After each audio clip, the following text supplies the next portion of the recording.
حضرت عمر رضی اللہ تعالیٰ عنہ نے اپنے دور میں کسی جگہ کا گورنر بنایا، وہاں گورنر بنے، لوگوں نے حضرت عمر کو خط لکھا یہ شراب پیتے ہیں، بدری صحابی تھے۔ حضرت عمر رضی اللہ تعالیٰ عنہ نے بلا لیا اپنے پاس، وہ سفر کر کے آئے، امیر المومنین نے پوچھا شراب پیتے ہو؟ کہنے لگے پیتا ہوں۔ شراب پیتے ہو؟ اتنا بڑا حرام جو ایک مسلمان آج بھی منہ سے نام لیتے ہوئے ڈرتا ہے، تو بدری صحابی پیتے تھے، کیوں پیتے ہو؟ کہا تھوڑی سی چکھتا ہوں۔ الحمد للہ وحدہ والصلاة والسلام علی من لا نبی بعدہ، اما بعد، اعوذ باللہ من الشیطان الرجیم، بسم اللہ الرحمن الرحیم، وَلَقَدْ يَسَّرْنَا الْقُرْآنَ لِلذِّكْرِ فَهَلْ مِن مُدَّكِرٍ۔ صدق اللہ مولانا العظیم وبلغنا رسولہ النبی الکریم ونحن علی ذلک لمن الشاہدین والشاکرین والحمد للہ رب العالمین۔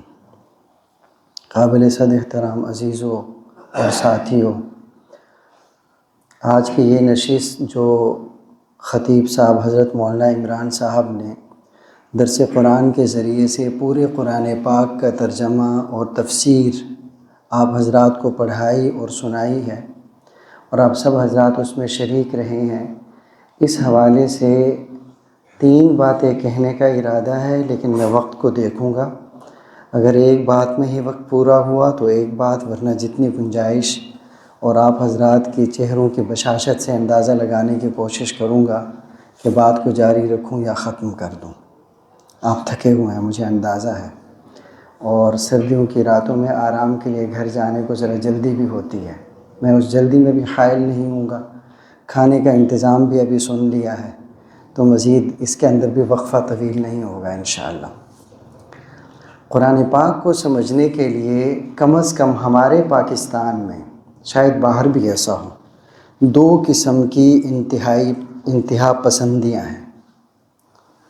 ایک انتہا تو یہ ہے کہ قرآن پاک کو ہر ایک کا سمجھنا، یہ قرآن پاک کا ہر ایک کو سمجھ آ جانا، یہ کسی کے بس کی بات نہیں ہے، ہر ایک کے بس کی بات نہیں ہے، اس کا ایک پروٹوکول ہے، اس کے لیے اتنے علوم ہیں، اتنے فنون ہیں، جب تک وہ حاصل نہیں کریں گے تو قرآن پاک نہیں سمجھ میں آئے گا۔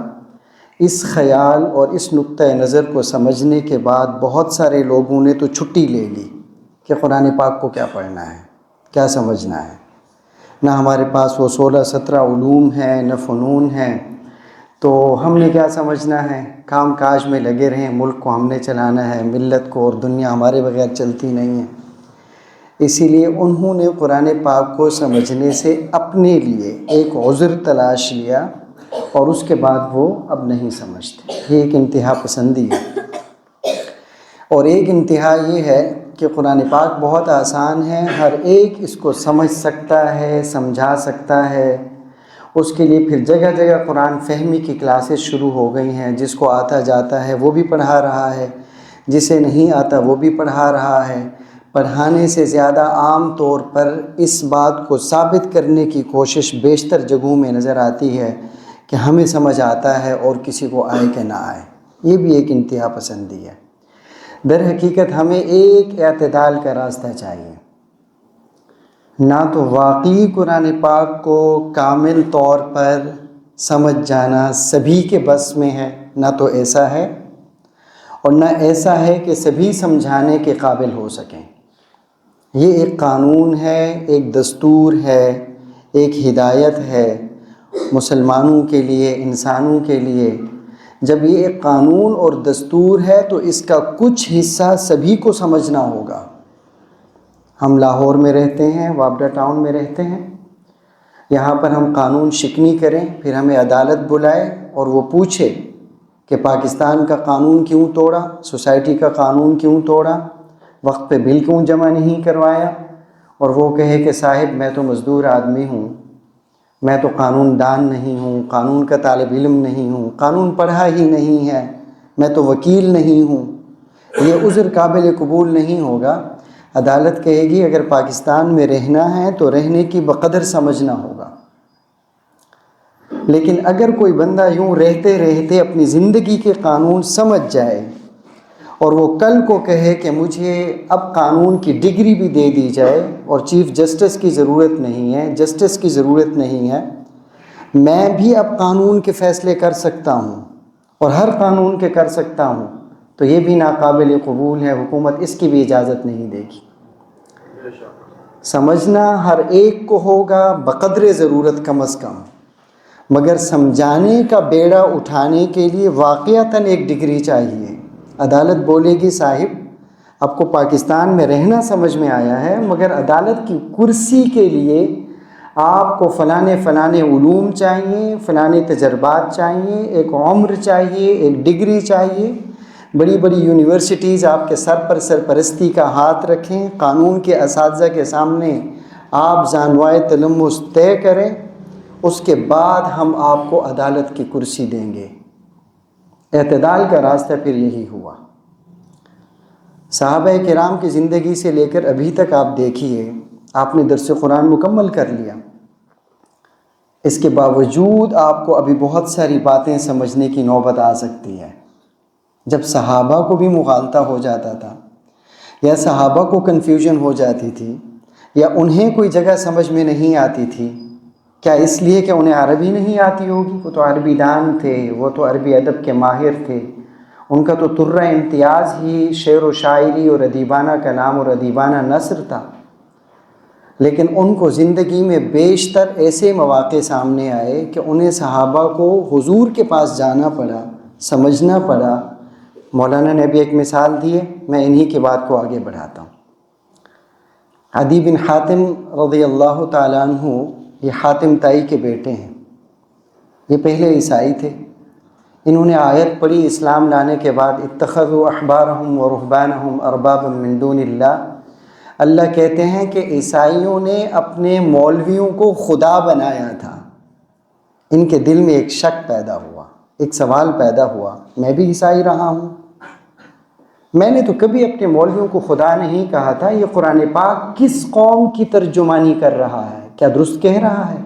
حضور کے پاس حاضر ہو گئے، یا رسول اللہ میں خود عیسائی رہا ہوں مگر کسی بھی عیسائی عالم کو خدا نہیں کہا تھا۔ قرآن کیوں کہتا ہے کہ عیسائی لوگ اپنے علماء کو خدا اور رب کا درجہ دیتے تھے؟ حضور صلی اللہ علیہ وسلم نے فرمایا ایک بات بتاؤ، آپ کے جو عیسائی عالم ہیں ان کے پاس یہ اتھارٹی ہوتی ہے کہ وہ کسی چیز کو حلال کہیں تو تم سب حلال مانو، اور وہ کسی چیز کو حرام کہیں تو تم سب حرام مانو؟ کہنے لگے یہ تو اتھارٹی انہی کے پاس۔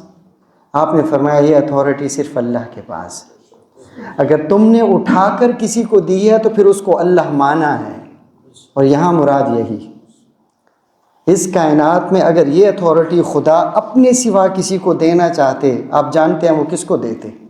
سید الانبیاء، خاتم الانبیاء، محبوب کبریا حضرت محمد صلی اللہ علیہ وسلم کو دیتے۔ لیکن انہوں نے بھی اپنی مبارک زندگی میں اگر کسی مشروب کو نہ پینے کی قسم کھائی ہے تو اللہ نے فرمایا یا ایھا النبی لم تحرم ما احل اللہ لک، ہم حلال کریں گے آپ حرام کریں گے، آپ کو کس نے اجازت دی ہے؟ تو اگر حرام کو حلال کرنا اور حلال کو حرام کرنے کا اختیار تم اپنے علماء کو دیتے تھے تو ادھی پھر تم ان کو خدا ہی تو کہتے تھے۔ لیکن مغالطہ ہوا، سمجھنے میں شک ہوا، حضور کی خدمت میں گئے سمجھ لیا۔ حضرت مغیرہ بن شعبہ رضی اللہ تعالیٰ عنہ بڑے معروف صحابی ہیں، آپ حضور کے بھیجے ہوئے کسی کام پہ تشریف لے گئے، وہاں لوگوں سے عیسائیوں سے ملاقات ہوئی، عیسائیوں نے کہا مغیرہ اسلام لائے ہو قرآن پہ مگر قرآن جھوٹ بولتا ہے، نعوذ باللہ۔ کہنے لگے کیسے؟ کہا قرآن نے عیسیٰ علیہ السلام کی والدہ حضرت مریم کو یا اخت ہارون کہا ہے، ہارون کی بہن، اور ہارون علیہ السلام تو موسیٰ علیہ السلام کے بھائی تھے، دونوں بھائیوں نے ایک ساتھ زمانہ گزارا ہے، بھائی جو تھے ان میں اور مریم علیہ السلام میں 100 سال 200 سال نہیں کئی 100 سال کا فاصلہ ہے، اور تمہارا قرآن تو کہتا ہے کہ مریم ہارون کی بہن۔ حضرت مغیرہ نے فرمایا مجھے جواب نہیں آتا، میں اپنے حضور کے پاس جاؤں گا پوچھنے۔ آپ جب واپس آئے حضور کی خدمت میں حاضر ہوئے، اپنی پریشانی رکھی تو آپ مسکرانے لگے۔ مغیرہ اتنی سادہ بات بھی نہیں بتا سکے؟ انہیں بتاتے نا، انہیں کہتے کہ تم بھی تو پرانے انبیاء کے اوپر اپنی بیٹوں بیٹیوں کے نام رکھتے ہو، تو مریم علیہ السلام کے بھائی جو ہارون تھے ان کا نام بھی ہارون علیہ السلام کے نام پہ رکھا ہوا تھا۔ کس نے کہہ دیا کہ ہارون ایک ہی تھے اور وہ وہی والے تھے؟ یہ الگ تھے، وہ الگ ہے۔ آئے بات کو سمجھے اور دل سے شک ہی ختم ہو گیا۔ اگر صحابہ کرام کو یہ مغالطے، کنفیوژنز اور الجھاؤ پیدا ہو سکتے ہیں تو ہمیں کیوں نہیں ہو سکتے؟ ہم بھی سمجھیں گے، اہل علم سے سمجھیں گے، ان سے پوچھیں گے، حضور کی سنت کا مطالعہ کریں گے۔ قرآن پاک کے لیے محض اتنی بات کافی نہیں ہے کہ محض عربی زبان پہ مہارت ہو اور تب قرآن آ جائے، سمجھ میں آ جائے گا۔ سمجھانے کا مسند سنبھالنا آسان نہیں ہے، سمجھ میں آ جائے گا۔ آپ اردو ترجمہ تفسیر ابھی مولانا سے پڑھی ہے، کتنا کچھ سمجھ میں آیا ہوگا، لیکن مجھے یقین ہے آپ سبھی کے دلوں میں یہ بات ہوگی کہ شاید ہم پورا قرآن سمجھانے کے لیے مسند نہ سنبھال سکیں۔ 15-16 سال پڑھنے والے ہم طالب علم، حقیقت آپ کے سامنے ہے، نہیں سمجھا سکتے پورا قرآن پاک۔ تھوڑا تھوڑا حصہ سمجھاتے سمجھاتے 60-70 برس میں مولانا صاحب گئے دنیا سے۔ تو جنہوں نے اس درجے نہیں پڑھا ہوگا وہ کیسے سمجھائیں گے؟ پھر قرآن پاک کا ایک سیاق و سباق ہوتا ہے، ایک بیک گراؤنڈ ہوتا ہے۔ اگر بیک گراؤنڈ نہیں پتہ، سیاق و سباق نہیں پتہ، بہت ساری باتیں نہیں سمجھ میں آئیں گی۔ قرآن کے لیے پوری سیرت پڑھنا ہوگی، پھر صرف نبی کی نہیں انبیاء کی سیرت پڑھنا ہوگی، پھر اسلامی تاریخ اور انبیاء کے واقعات کو ازبر کرنا ہوگا، پھر فہم کے ساتھ ان کا مطالبہ کرنا ہوگا، ان میں تطابق پیدا کرنا ہوگا، تبھی جا کر قرآن پاک کا بیشتر حصہ کھلے گا۔ حضور صلی اللہ علیہ وسلم کے کتنے عزیز یار ہیں حضرت عمر رضی اللہ تعالیٰ عنہ۔ آپ کے ایک برادر نسبتی تھے، صالح، وہی گالی سی ہے ہمارے ملک میں، کہنے سے پہلے پھر اس کا صحیح نام لینا پڑتا ہے، ورنہ نام تو یہی ہے، صالح جی۔ برادر نسبتی تھے حضرت قدامہ رضی اللہ تعالیٰ عنہ۔ یہ صحابی بدری تھے، بدر میں صرف 313، کوئی لاکھوں لوگ نہیں، بڑے چنے ہوئے اسلام کا پہلا پتھر رکھنے والی جماعت کے دوستوں کو حضور نے جنت کی بشارت دی اور وہ بدری کہلائے۔ حضرت عمر رضی اللہ تعالیٰ عنہ نے اپنے دور میں کسی جگہ کا گورنر بنایا، وہاں گورنر بنے، لوگوں نے حضرت عمر کو خط لکھا یہ شراب پیتے ہیں، بدری صحابی تھے۔ حضرت عمر رضی اللہ تعالیٰ عنہ نے بلا لیا اپنے پاس، وہ سفر کر کے آئے۔ امیر المومنین نے پوچھا شراب پیتے ہو؟ کہنے لگے پیتا ہوں۔ شراب پیتے ہو؟ اتنا بڑا حرام جو ایک مسلمان آج بھی منہ سے نام لیتے ہوئے ڈرتا ہے، تو بدری صحابی پیتے تھے، کیوں پیتے ہو؟ کہا تھوڑی سی چکھتا ہوں۔ کہا اچھا چکھنے کی اجازت ہے؟ کہا ہے۔ آیت پڑھ دی، لیس علی الذین آمنوا وعملوا الصالحات جناح فیما طعموا، کہ ایمان والے نیک لوگ اگر شراب چکھ لیا کریں تو کوئی گناہ نہیں ہے۔ یہ آیت انہوں نے پڑھ دی۔ حضرت عمر رضی اللہ عنہ نے فرمایا کہ قدامہ تمہیں یہ آیت سمجھ نہیں آئی؟ بدر ہی نہ ہوتے تو آج چمڑی ادھیڑ کے رکھ دیتا۔ پھر حضرت عمر نے اس آیت کا ایک پس منظر سمجھایا کہ جب شراب کی حرمت کی آیت نازل ہوئی تو صحابہ پریشان ہو گیا کہ ہم نے تو آج چھوڑ دی ہے، مگر ہمارے فلانے بھائی پیتے پیتے دنیا سے چلے گئے ہیں، وہ اسلام بھی لائے تھے، تب شراب کی حرمت نہیں آئی تھی، ان کا کیا ہوگا یا رسول اللہ؟ تو آیت نازل ہوئی کہ ایمان اور عمل صالح والے لوگ جو تھوڑی بہت پیتے پیتے چلے گئے ہیں اور حرمت کی آیتیں نازل نہیں ہوئی تھی، انہیں کوئی گناہ نہیں ہے، کوئی حرج نہیں ہے، وہ بخشے ہوئے لوگ ہیں۔ وہ خدا سمجھ گئے، دل سے ہی شک ختم۔ ایسی واقعات اور ایسی مثالیں اگر تیاری کی جائے بخاری اور مسلم اور سیاہ ستہ سے، تو میرا گمان یہ ہے کہ 37، 38، 40 سے زیادہ بڑی بڑی مثالیں ہیں، چھوٹی چھوٹی تو بہت ہیں، بڑے بڑے معروف صحابہ کی، جیسے میں نے 3-4 آپ کی خدمت میں رکھی۔ معلوم ہوا کہ جو کبھی نہیں سمجھنا چاہتے کہ یہ صرف علماء کا کام ہے، یہ انتہا پسند طبقہ ہے، اس کو اپنی اصلاح کی ضرورت ہے۔ اور جو سمجھتے ہیں کہ ہم نے 2-4-6 سال یہاں وہاں سے سنا کچھ آڈیو کچھ ویڈیو کسی کی صحبت میں، اور وہ مسند سنبھال لیں اور پھر اپنے اوپر کسی وارد ہونے والے اعتراض کو کبھی قبول نہ کریں، تو ایسا علمی دعویٰ بھی فرعونیت ہے۔ ہم نے بڑے اسلاف سے پڑھا، 60-70 برس تفسیر پڑھاتے رہے، آخری عمر میں یہی باتیں سنی ہیں، بھائی قرآن کا تھوڑا سا حصہ ہی مشکل سے سمجھ میں آیا۔ تو صبح شام جن کا اوڑھنا بچھونا ہے، ان کی یہ زبان ہے۔ تو مطالعہ قرآن کے حوالے سے 2 انتہا پسندیاں ہیں۔ پہلی تو ادھر بالکل بھی نہیں ہے کیونکہ سب پڑھنے آئے ہوئے ہیں۔ دوسری کا امکان پڑھنے والوں میں پایا جاتا ہے کہ پھر وہ آگے پڑھانے کا منصب اٹھا لیتے ہیں، سنبھال لیتے ہیں، اس سے مغالطے جنم لیتے ہیں، اس سے فرقہ بندیاں پیدا ہوتی ہیں، گروہ بندیاں پیدا ہوتی ہیں، اور بڑے بڑے نقصانات پیدا ہوتے ہیں۔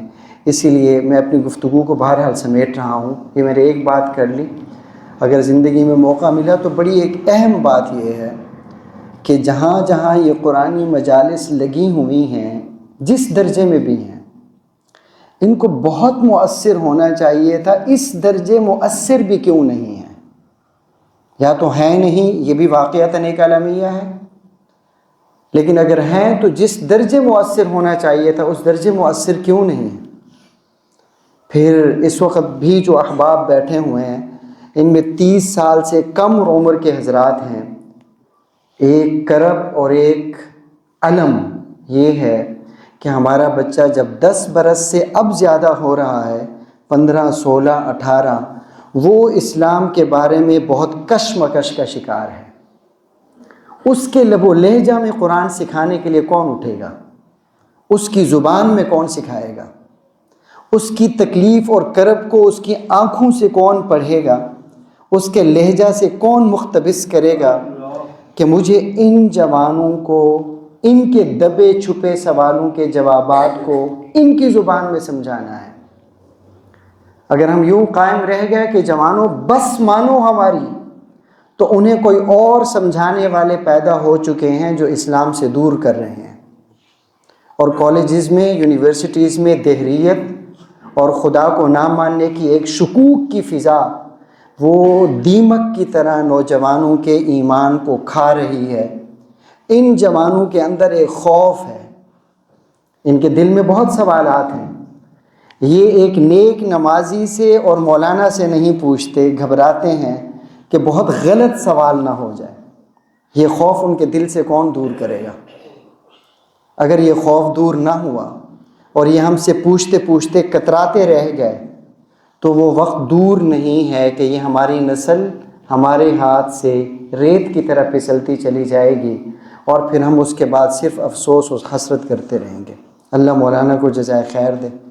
درس قرآن کا اس درجے انہماک کے ساتھ اہتمام، میرے کلاس فیلو ہیں، میں ان کا کلاس فیلو ہوں، یہ تو بڑے آپ کو سمجھایا، سکھایا، پڑھایا۔ میں کسی نشست میں حاضر نہیں ہوا، لیکن مولانا نے یوٹیوب چینل بنایا، اس کے کچھ نہ کچھ کلپس دیکھے ہیں۔ مجھے ان کے انداز میں شائستگی اور الفاظ میں شستگی اور موضوع کا انتخاب اور آیت سے ضروری گفتگو نکال کر سامعین کی خدمت میں رکھنا بہت پسند آیا۔ اور یہ ضرورت ہے کہ ہر مسجد میں ایسا اہتمام اور ایسا جاندار اہتمام ہونا چاہیے۔ پھر یہ جو یوٹیوب کا چینل بن گیا، پتہ نہیں ہے وہ ٹھیک ہوتا ہے غلط ہوتا ہے، ہر ایک کی الگ الگ رائے ہے، لیکن کم از کم مصروفیت کے دور میں جو نہیں پہنچ پاتے ہیں ان کے لیے وہاں سے سن لینا یہ بھی کوئی معمولی بات نہیں ہے، اچھی کاوش ہے۔ اس جد و جہد پر بھی میرے دل سے ان کے لیے بہت دعائیں نکلی ہیں، میں مبارکباد بھی دیتا ہوں۔ اللہ سے توفیق طلب کرتا ہوں کہ اللہ ہمارے ان کاموں کو قبول بھی فرمائے، مولانا کے اس کاوش کو قبول فرمائے، اور مولانا کا دوبارہ ارادہ میں نے سنا کہ پھر سے درس قرآن شروع ہونے والا ہے۔ ایسا پہاڑ جیسا، چٹان جیسا عزم مصمم اور ایسی استقلالی طبیعت اللہ تعالی ہر مسلمان کو نوازیں، عطا فرمائیں۔ اب مولانا مجلس کا اختتام فرمائیں گے۔ آپ سب حضرات کا شکریہ، ہمیں برداشت کیا، قبول کیا، آپ ہی کے محلے کے ہیں، اتنا چھوٹا موٹا حق تھا آپ سے بات کرنے کا۔ جزاک اللہ جی۔